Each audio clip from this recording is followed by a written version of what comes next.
নমস্কার বন্ধুরা, শুভ সকাল। আশা করছি আপনারা ভালো আছেন, আমরাও খুব ভালো আছি। আর দেখুন, সকাল সকাল কর্তা গিন্নি দুজনে মিলে চলে গেছি বাজারে মাছ কিনবো বলে, মাছ বাজারে। এবার মাছ বাজারে গিয়ে যথারীতি চারিদিকে তো নানা রকমের মাছ থাকলেও বর্ষায় তো মেন হচ্ছে ইলিশ মাছ।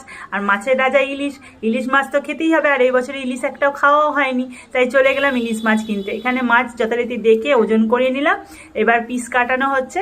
আর মাছটা যথেষ্ট বড়ই ছিল, ওখানে অনেক মাছ ছিল, তার মধ্যে একটা ঠিকঠাক দেখে নিয়ে নেওয়া হলো।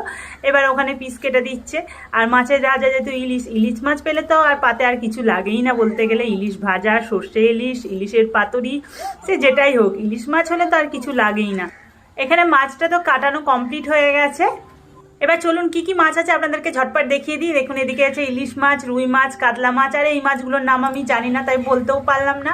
আর এখানে মাছটা নিয়ে নেওয়া হলো। এবার মাছটা আমার হাতে হ্যান্ড ওভার হয়ে গেল। এবার চললাম বাড়ির দিকে, রওনা দেবো। এবার যথারীতি গাড়িতে উঠে পড়েছি, মাছ নিয়ে মন তো বিশাল খুশি। বাড়িতে গিয়ে এবার গরম গরম মাছ ভাজা আর ভাত। কে কে ভালোবাসো নিচে কমেন্ট করো। Bye bye.